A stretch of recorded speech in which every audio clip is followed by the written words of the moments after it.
But then there's like life that steps in and starts to make you sick and trying to figure out how to get through the days and all of that sort of stuff, which leads us not to self-care, although that's where I'd like to start.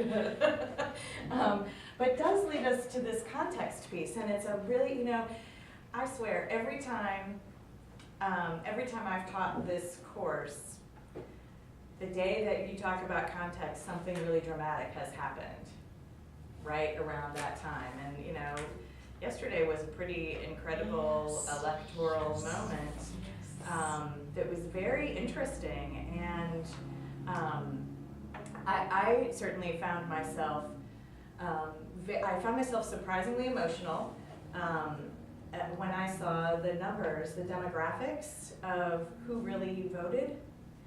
And who made that election happen, that it was African American men and women who just saved our country. And that's gonna get me right here again. When you think of what that means, that, you know, we enslaved and deny and incarcerate and deny and who murder. Yes, I mean everything, and yet who is saving us? Who is our conscience? That is a really powerful moment for me, apparently. But it just makes you realize, and for me what it meant today was I felt people felt different today. I could feel a different energy today amongst people in varying weird places. I mean, I was in multiple places today where I just could feel that something felt a little bit different, and it felt like people were like, well, dang, I'm not gonna complain anymore. I'm gonna get to work. I'm gonna get at it because the country is not gonna fall apart completely, and we can figure this out.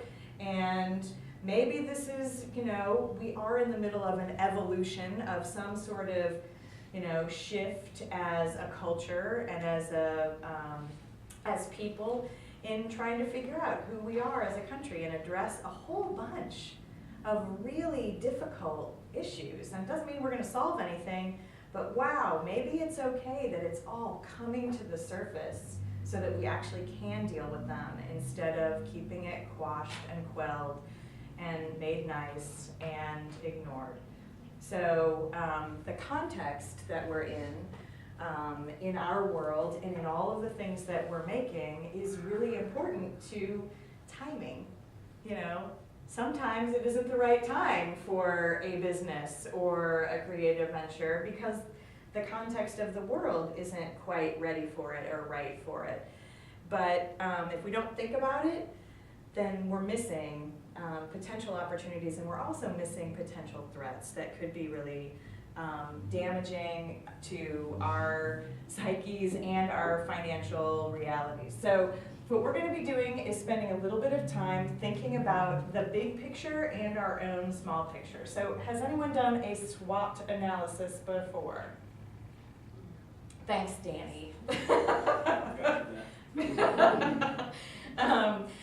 But Gwen has. So strengths, weaknesses, opportunities, and threats. That's hence the SWOT, S-W-O-T. But the whole point of this exercise is to realize that this part, this top part, the S and the W, are about you and your business. So what are the strengths of your idea, the strengths of your business model, the strengths that you have, what are the weaknesses? This is about specifically your business, creative venture, nonprofit, whatever the heck it is. And you'll explore that. That's part of what you're doing in this course. But the other piece that we sometimes forget to talk about are the opportunities and threats that are outside of us. So opportunities, these can be things like, sorry, we'll move on. These can be things like politics, the economy, the social realities of our moment, technology, how our world is shifting related to technological advances, The legal world is, as Allie is discovering, can be a potential opportunity or serious, a threat to the success of your business, is how the laws work and how our political system works are related there. And then of course there's the environment as well. So this is an opportunity to take one little piece of your time in the unfolding of your creative ventures to take a look at the big picture and what are the opportunities and threats that are totally outside of your control. So these are not things you can manage, they are just reality that is going to have an impact on your business. So let's think about what these might be. So who can imagine? I mean, we just talked about the election.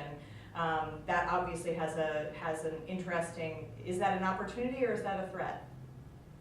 The political system, our political world right now. I think instability is a threat to most businesses.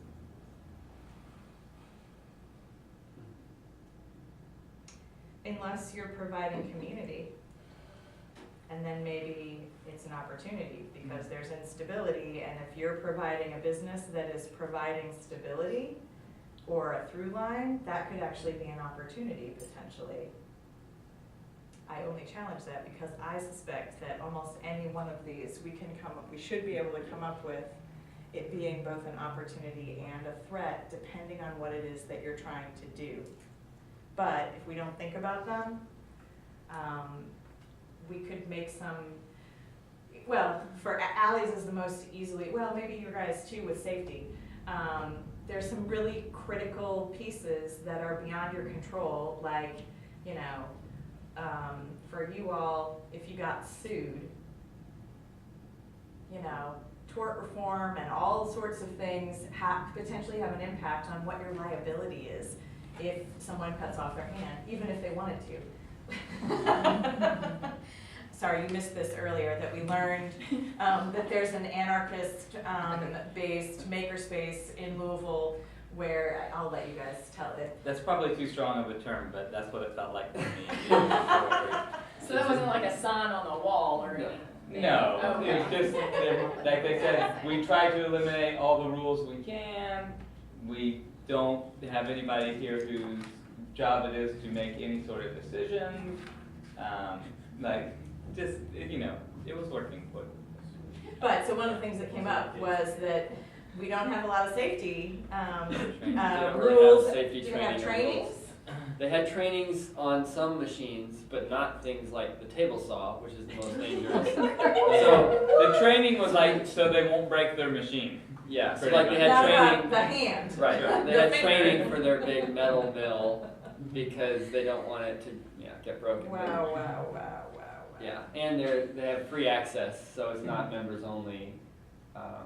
So let's use this example for a moment. So thinking about the big picture, not about the actual business itself, but are some of these things that could impact that business model? Definitely legal. I mean, just the nature of how our legal world is confused about whether consumers should have rights. Is this cooperative thing?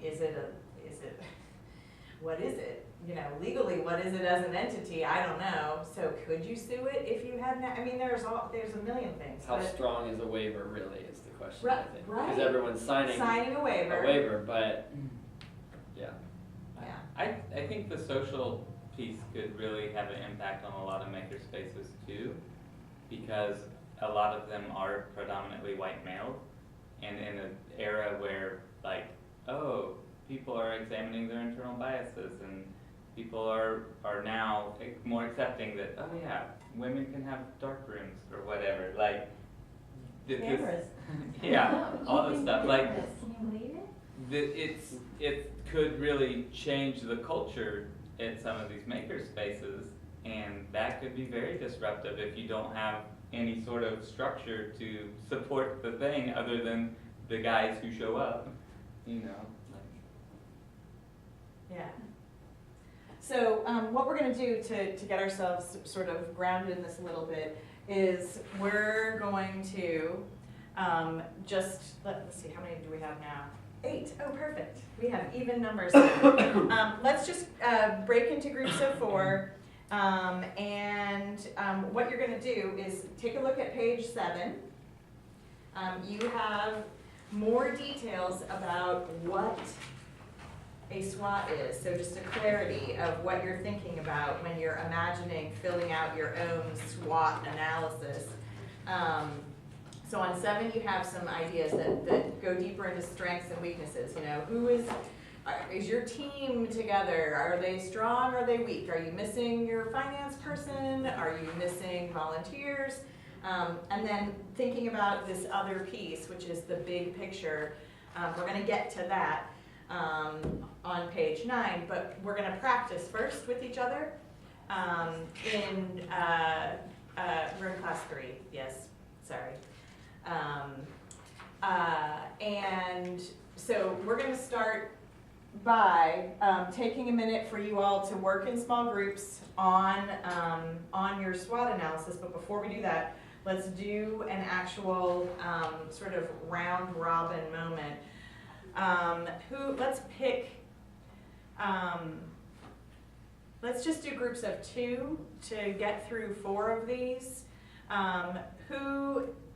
Let's just do 2 like this. So if you guys would take political, you 2 take economic, you 2 take social, and you all take technology. Spend 3 minutes brainstorming what you think the issues are in those areas. So in political, in economic, so the financial reality of our world right now, socially and technology that is impacting and has the potential to impact your businesses no matter what they are.